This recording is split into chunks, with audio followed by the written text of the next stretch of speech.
Welcome to Manu vlogs. నేను ఈరోజు నా హస్బెండ్ బర్త్డేకి సర్ప్రైజ్ ఇవ్వడానికి థియేటర్కి తీసుకెళ్ళాను. మన లైఫ్లో ఉన్న స్పెషల్ పర్సన్స్కి ఉన్న స్పెషల్ డేస్ని మనం ఇంకా స్పెషల్ చేయడం మన బాధ్యత. సో నేను థియేటర్కి తీసుకెళ్ళి అతన్ని సర్ప్రైజ్ చేశాను.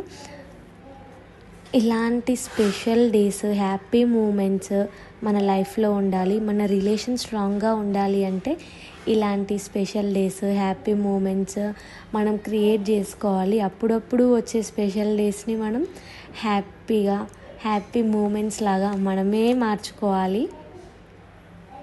సో హస్బెండ్స్ మాత్రమే వైఫ్స్కి సర్ప్రైజెస్ ఇవ్వడం కాదు, అప్పుడప్పుడు వైఫ్స్ కూడా హస్బెండ్స్కి సర్ప్రైజెస్ ఇస్తే వాళ్ళు కూడా చాలా హ్యాపీగా ఫీల్ అవుతారు. ఇదంతా చూసి నా హస్బెండ్ చాలా హ్యాపీగా ఫీల్ అయ్యాడు. నేను దాచుకున్న చిన్నగా కొంచెం సేవ్ చేసి పెట్టుకున్న అమౌంట్తో అతనికైతే ఒక రింగ్ ఇచ్చాను. అతను ఆ రింగ్ చూసి చాలా అంటే చాలా చాలా చాలా హ్యాపీగా ఫీల్ అయ్యాడు. ఇదంతా చూసి వాళ్ళ ఫ్యామిలీ హ్యాపీగా ఫీల్ అయింది, నా ఫ్యామిలీ హ్యాపీగా ఫీల్ అయింది. మనం ఇలాంటి సర్ప్రైజెస్ ఇస్తే వాళ్ళు మాత్రమే కాదు, మనతో పాటు మన ఫ్యామిలీస్ కూడా హ్యాపీగా ఉంటాయి మనల్ని చూసి.